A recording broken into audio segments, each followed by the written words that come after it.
Hi, it's Katrina. Did you know that scientists are working on bringing back extinct species? The quagga is already back, in a way, and the others? You'll have to wait and see.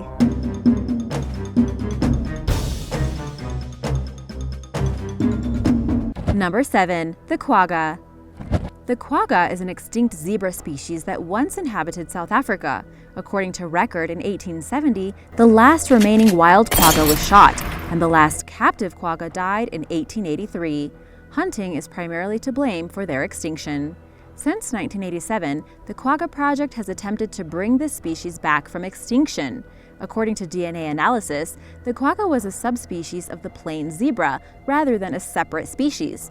Contrary to what's on record, the organization contends that the quagga lived long past its official extinction due to the confusing former use of the term quagga in reference to various species of zebra.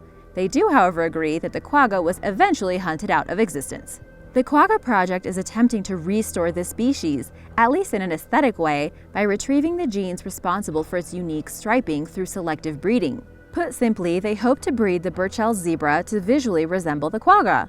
On January 20, 2005, the first quagga-like foal, Henry, was born.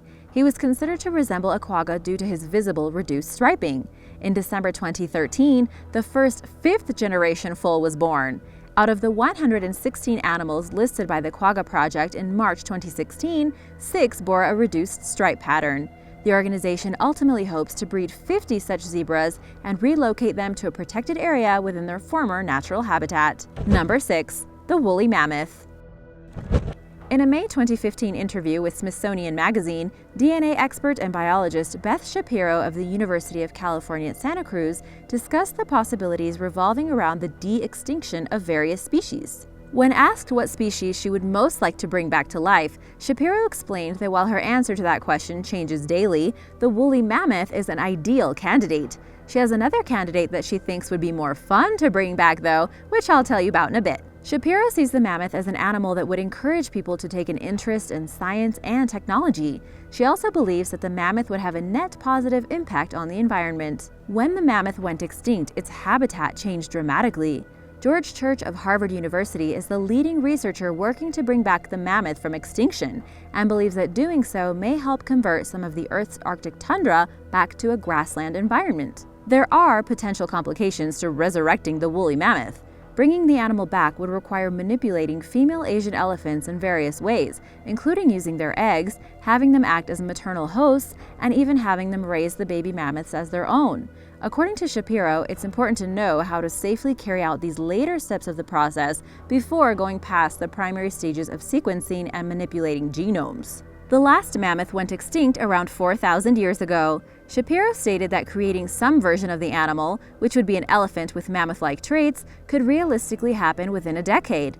However, before you get your hopes up too high, a 100% mammoth with the exact same genes and behaviors as its ancestor will never happen. This is the case for pretty much any extinct species that scientists are working on bringing back from extinction. Number 5. The passenger pigeon. The passenger pigeon, which went extinct around the year 1900, was a small gray bird with a pinkish-red breast. It was once very common in the forests of North America. Much like the woolly mammoth, scientists are well underway with research into bringing back the passenger pigeon and believe doing so is a matter of when rather than if. The passenger pigeon population is estimated to have reached 5 billion by the beginning of the 19th century. Consequently, the bird played a major role in the shaping of its environment.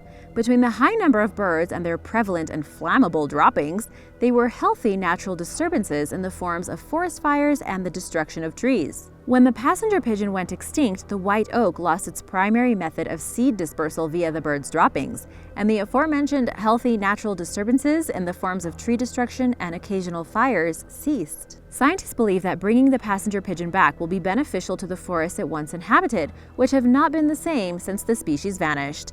Ecologist Ben Novak is the lead researcher for the Passenger Pigeon Project at Revive and Restore, a San Francisco-based foundation dedicated to genetically rescuing endangered and extinct species. He wants to use the bird's closest living relative, the band-tailed pigeon, to resurrect the passenger pigeon. Novak explained in a 2016 interview with Science Magazine that the public and scientific community most likely harbor differing opinions regarding what constitutes the true de-extinction of a species. He believes that an ecosystem's lost function can potentially be restored by genetically coaxing an animal to behave like its extinct relatives. However, he also pointed out, in his own words, "I don't think anyone in the world is really going to call it de-extinction unless the bird looks right." Before the passenger pigeon is brought back on any level, scientists must figure out how many genes need to be swapped with the band-tailed pigeon to constitute success, an admittedly arbitrary process. After that, they'll be faced with the tasks of getting a hybrid cell to grow within a surrogate, bringing the hybrid to term, and hoping that despite being raised by a modern relative, it behaves like the extinct species. Novak hopes to successfully breed the first generation of resurrected passenger pigeons by 2025, so remember that and keep an eye out. Number 4. Aurochs. All modern cattle share a live ancestor called the Aurochs, the last of which died in 1627 in what's considered modern-day Poland. The animal's extinction was caused primarily by agriculture and domestication. Scientists and historians alike have little to go on when it comes to describing what the Aurochs looked or behaved like during their existence. We rely primarily upon cave paintings, descriptions within historical records, and some fossil remains. Roman Emperor Julius Caesar praised aurochs, stating that their strength and speed are extraordinary. Exact descriptions of the animal are lacking, despite its once widespread presence throughout numerous regions. It's likely that the animal varied across different environments when it came to size, behavior, and general temperament. Some scientists believe that the aurochs can be brought back to life through a process known as backbreeding. This would be accomplished by breeding its descendants in accordance with offspring that demonstrate the most auroch-like traits. Since 2009, European teams have been selectively breeding cattle that carry some aurochs DNA. It's difficult to say what the future holds for their resurrection, due partially to conflicting definitions of what would constitute an authentic specimen. In 2015, the first full aurochs genome was sequenced by Stephen Parks and his colleagues. Much work still needs to be done to fully determine the genetic variability of the extinct species. In an October 2017 article for The Conversation, researcher and author Minea Tănăsescu stated, "It is unlikely that an organization will be able to impose a standard for what, in the future, will constitute as an auroch." What do you think? Let me know in the comments below. Number 3. The Heath Hen. The Heath Hen was a species of prairie chicken that was once found across much of the east coast of the U.S., and which went extinct in 1932.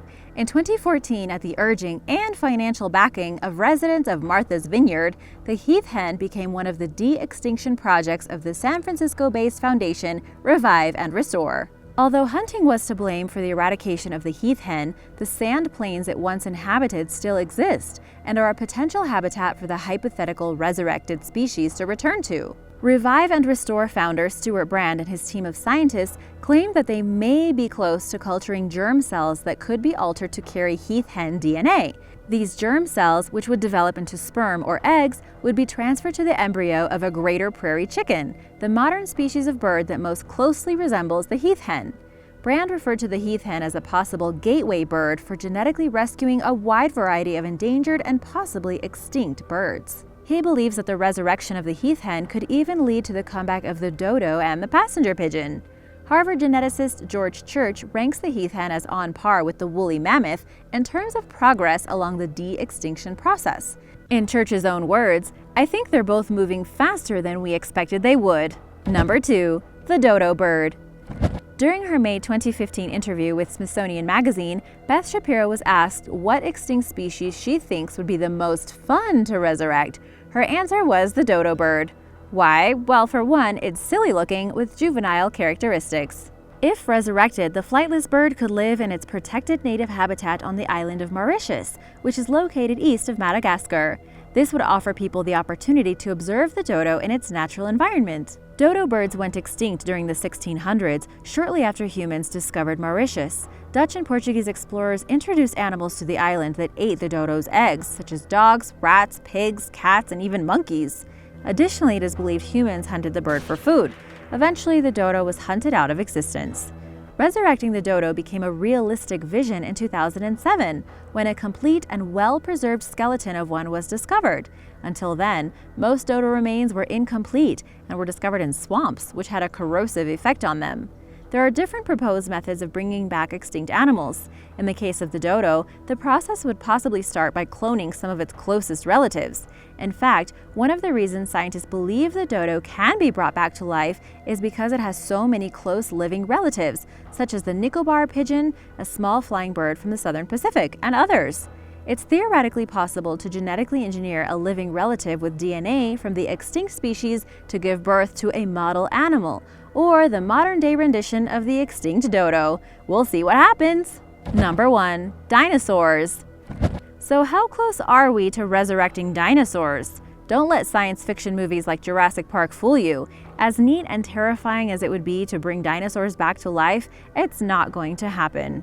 Beth Shapiro, the same biologist and DNA expert who spoke about resurrecting mammoths and the dodo bird, explained that it's impossible to bring any dinosaur species back to life. There's a simple reason for this. The oldest DNA ever found by modern technology is around 1 million years old, and dinosaurs went extinct around 66 million years ago. In a June 2018 article for The Conversation, authors Darren Griffin, a professor of genetics at the University of Kent, and Rebecca O'Connor, a postdoctoral research associate from the same university, referred to Jurassic Park's concept of extracting the DNA of extinct animals from the blood of dinosaur-age mosquitoes as an outstanding piece of fiction. Although prehistoric mosquitoes containing dinosaur blood have been found, any DNA within the blood degraded a long time ago. Recently, scientists figured out the overall genomic structure of dinosaurs. The way genes are arranged on chromosomes for each species is known as its genomic structure. However, this recent development in research does not bring the scientific community any closer to bringing dinosaurs back to life. Even if dinosaur DNA could be extracted, Griffin and O'Connor explained, it would be chopped up into millions of tiny pieces, and the experts wouldn't know how to organize them. The authors likened the process to solving the world's hardest jigsaw puzzle, with no idea what the picture looks like or whether there are any missing pieces. They also pointed out that having a DNA sequence is merely the beginning to recreating an animal, but since scientists are nowhere near acquiring dino DNA to begin with, I'd recommend not getting your hopes up about a real-life Jurassic Park. An Ice Age park, on the other hand, though? Maybe. Thanks for watching! Would you like to learn more about extinct animals that scientists are trying to resurrect? Let me know if you want a part 2. There's more where that came from. Remember to subscribe so you don't miss out on the latest videos, and I'll see you next time. Bye!